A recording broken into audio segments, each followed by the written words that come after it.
12 मास की चौथ की कहानी। एक साहूकार था। उसके एक बेटा बहू थे। सास बहू को रोज नए पकवान बनाकर जिमाती। जब भी बहू पियर जाती तो बहू के बापूजी पूछते, क्या जिम आई? तब बहू कहती, बासी कुसी जिम आई। एक दिन साहूकार का बेटा ससुराल गया तो ससुर जी बोले, आप हमारी बेटी को बासी कुसी रोटी क्यों जिमाते हो? बेटा घर गया और माँ से पूछने लगा कि तुम बहू को रोज बासी कुसी भोजन क्यों देती हो? माँ बोली, नहीं बेटा, मैं तो रोज अच्छी रसोई बनाती हूँ और वही बहू को जिमाती हूँ। दूसरे दिन बेटे ने माँ से कहा, माँ आज खूब अच्छी रसोई बनाओ। माँ ने खीर खांड की रसोई बनाई और बेटा बहू दोनों साथ में जिमने को बैठे और बेटा बहू दोनों साथ जिमने बैठे। काम खत्म करके बहू पियर गई। पीछे पीछे बेटा भी गया। जाते ही बहू के बापूजी ने पूछा, क्या जिम आई? बहू ने कहा, बासी कुसी जिम आई। बेटे को यह सुनकर बहुत गुस्सा आया। घर आकर अपनी पत्नी को बोला, तुम खीर खांड का भोजन जिम कर गई, फिर बासी कुसी क्यों बताया? तब वह बोली, मैं रोटी को बासी कुसी नहीं कहती हूँ, मैं तो कमाई को बासी कुसी कहती हूँ, क्योंकि आप कमाए नहीं, आपके पिताजी कमाए नहीं, यह तो आपके दादा परदादा की कमाई है। यह सुनकर बेटा बोला, ऐसी बात है तो मैं भी कमाने जाऊँगा। सुबह उठते ही माँ को बोला, माँ मैं परदेश कमाने जाऊँगा। माँ बोली, बेटा अपने घर में किसी चीज़ की कमी है जो तुम कमाने जाओगे? बाप को बोला, बापूजी मैं कमाने परदेश जाऊंगा। बापूजी बोले, बेटा यदि तुम ऐसा ही बैठकर खाओ तो भी 7 पुश्तों तक हमें कोई कमी नहीं होगी। तुम्हें कमाने की क्या ज़रूरत है? पर वह माना नहीं और परदेश धन कमाने चला गया। जाते जाते अपने पत्नी को कह गया कि तुम तीनों बातों का हमेशा ध्यान रखना। परिंदे का पानी खत्म मत होने देना, चूल्हे की आग कभी बुझने नहीं देना और परघर कभी नहीं जाना। वह परदेश में काम धंधा करने लगा। उसका व्यापार खूब चलने लगा। इधर एक दिन घर में परिंदे का पानी खत्म हो गया और चूल्हे की आग बुझ गई। बहू पड़ोसन के आग लेने गई तो पड़ोसी ने कहा कि हम लोग कहानी सुनकर उठेगी तब तुम्हें आग देगी। तब बहू ने पूछा, तुम लोग क्या चीज़ की पूजा कर रहे हो? तो वो बोली, हम लोग चौथ माता की पूजा कर रहे हैं। बहू पूछी, इसके करने से क्या होता है? तब पड़ोसन बोली कि अन्न धन बेटा पोता होता है, वो बिछुड़े हुए का मिलाप होता है। तब वह बोली कि मेरे भी पति परदेश गए हुए हैं, सो मैं भी चौथ का व्रत करूंगी, पर सासू मुझे कहीं जाने नहीं देती, तो मुझे कैसे मालूम पड़ेगा कि चौथ कब है? तब पड़ोसन बोली, एक डिब्बी में 30 गेहूं के दाने रख लेना, एक दाना रोज निकाल कर अलग रख देना। जिस दिन दाने खत्म होते हैं उसी दिन व्रत कर लेना। उस दिन से बहू चौथ का व्रत करने लगी। उसकी सासू उसे 4 समय खाने को देती। पहले वक्त की रोटी हथकार की निकाल कर ब्राह्मणी को दे देती, दूसरे वक्त की गाय को दे देती, तीसरे वक्त की राख में गाड़ देती और चौथे वक्त की रोटी रात को चांद उगने के बाद अर्घ देकर जिम लेती। इस तरह व्रत करते करते 12 वर्ष पूरे हो गए। तब चौथ विनायक आपस में सोचे कि इसको व्रत करते 12 वर्ष हो गए, अगर इसे अपने बिछुड़े पति को नहीं मिलाएंगे तो कलयुग में अपने को कौन मानेगा। उस रात चौथ माता साहूकार के बेटे के सपने में आई और बोली कि सोया है कि जागा है? तब वह बोला, न सोया हूँ न जागा हूँ। चौथ माता बोली, अब तुम्हारे घर जाओ, तुम्हें तुम्हारी पत्नी याद करती है। वह बोला, कैसे मैं जाऊँ? सो मन सुलझा हुआ पड़ा है, बहुत काम है। तब चौथ माता बोली, तुम सवेरे दिन उगने से पहले चौथ माता का नाम लेकर दोनों घुटने मोड़कर बैठ जाना, देने वाले दे जाएंगे, लेने वाले ले जाएंगे। वह बोला, मैं कैसे समझूं कि तुम सच्ची हो? तब चौथ विनायक बोले कि सवेरे आंगन में तुम्हें कुमकुम के पगले मंडे हुए दिखे तो समझना चौथ माता है, नहीं तो सपना है। सवेरे उठकर देखा तो सच में ही कुमकुम के पगले मंडे हुए थे। नहा धोकर दुकान में बैठ गया, देने वाले दे गए, लेने वाले ले गए, सब काम सलट गया। तब वह अपने घर को रवाना हुआ। रास्ते में एक बूढ़ा अजगर मिला, सो अजगर को सुस्कार दिया। तब सांप बोला, पापी दुष्ट, मैं तो अपनी 100 साल की जून पूरी करने जा रहा था, तुमने मुझे सुस्कार दिया, तब मुझे और 100 वर्ष पेट धिसते धिसते चलना पड़ेगा, सो मैं तो तुम्हें खाऊंगा। साहूकार बोला, मैं तो तुम्हारी भलाई करने गया था, भलाई करके बुराई मिलती है क्या? अजगर बोला, मुझे मालूम नहीं, चलो इसका न्याय करते हैं।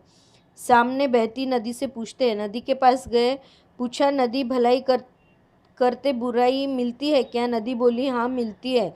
लोग पैसे आते हैं, पानी मिलते ही दो दो चार घुट पानी पीते हैं, फिर हाथ धोते हैं, कुल्ला करते हैं और यहीं थूक कर चले जाते हैं। सामने एक बड़ा पेड़ था, उसके पास गए और पूछा, पेड़ भलाई करते बुराई मिलती है क्या? पेड़ बोला, हाँ भाई मिलती है। गर्मी से तपते लोग मेरी ठंडी छाया में आकर विश्राम करते हैं, ठंडी हवा खाते हैं, पर जाते जाते ऊपर नज़र करके देखते हैं और कहते हैं कि पेड़ को काट दे तो इसकी अच्छी लकड़ियाँ बन जाएगी। तब सांप बोला, देखो अब मैं तुम्हें डसूंगा। साहूकार बोला, मैं 12 वर्ष के बाद घर जा रहा हूँ, सो मुझे अपने घर वालों से मिल लेने दो, फिर तुम मुझे डस लेना। सांप बोला, तुम तो पलंग पर जाकर सो जाओगे, तो मैं पलंग पर कैसे चढ़ूंगा? मैं अपनी पत्नी की चोटी लटका दूंगा, तुम उसके सहारे चढ़ जाना। सांप बोला, वचन दो। तब साहूकार ने वचन दिया। फिर साहूकार सांप को खेड़ में बांधकर सिर पर उठाकर ले चला और गांव के गोरवे में उसको छोड़ दिया।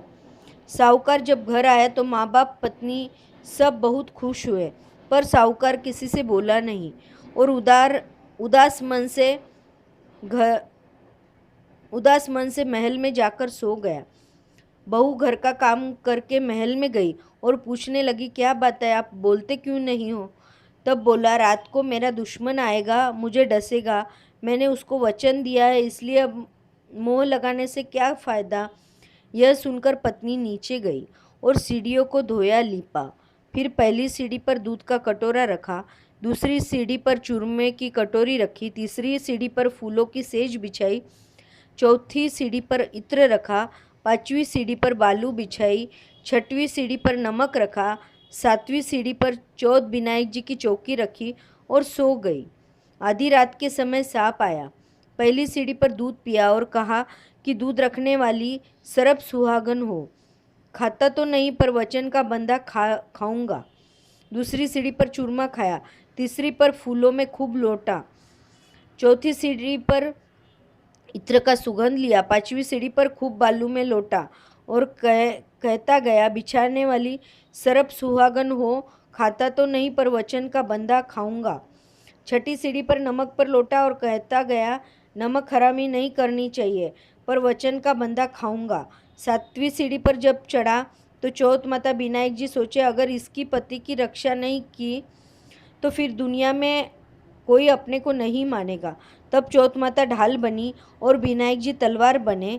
चंद्रमा को बोले, उजाला करो, तो चंद्रमा बोला, इसने मेरे लिए क्या किया है, मैं उजाला नहीं करूँगा। तब विनायक जी बोले, आज के बाद शाम पड़ने के बाद तुम उगो, तब तक व्रत करने वाली पानी नहीं पिएगी।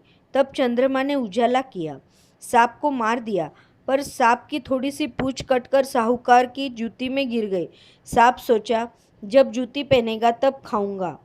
इधर कीड़ियों ने सोचा, इसकी पत्नी हमें रोज जून देती है, सो इसके पति की रक्षा करनी चाहिए।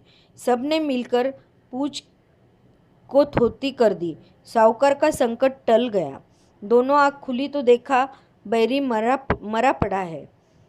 दोनों जने खूब चौपट पासा खेले, फिर सो गए। गांव में उसकी बहन रहती थी, भाई की आने की खबर सुनकर भागती भागती आई। माँ को बोली, माँ भाई आया है ना? भाई को उठाने गई तो देखा खून से सीढ़ियाँ भरी हुई थी। रोना पीटना मच गया, भाई को तो कोई बैरी मार गया। आवाज़ सुनकर वह उठा और बोला, माँ नहीं, मैं नहीं, मेरा बैरी मरा है, सीढ़ियाँ धुलाओ, मैं नीचे आऊँ। नीचे आकर पिताजी को पूछा, आप मेरे नाम से कोई धर्म पुण्य किए थे क्या? नहीं बेटा, मैं तो सामान भी तोलता तो कम ही तोल कर देता, कोई पुण्य नहीं किया। माँ को पूछा तो माँ बोली, नहीं बेटा मैंने कुछ नहीं किया। बहन बोला, भाई मेरा पुण्य तुम्हें लगता नहीं है। तब उसकी बहू बोली, मैं 12 महीनों की 12 चौथ आपके लिए करती थी। सासू बोली, मैं तुम्हें 4 समय रोटी खाने को देती, तुमने व्रत कहाँ से किया? तब बहू बोली, एक समय की मैं ब्राह्मण को देती थी। ब्राह्मणी से पूछा तो उसने हाँ कर दी। दूसरे समय की गाय को खिलाती थी, गाय को पूछा तो फूल झरने लगे। तीसरी समय की राख खोद कर रखती, देखा तो सोने के चक्कर मिले। चौथे समय का मैं चांद को अर्घ देकर जीम लेती थी। तब सासू बोली, बहू साची है।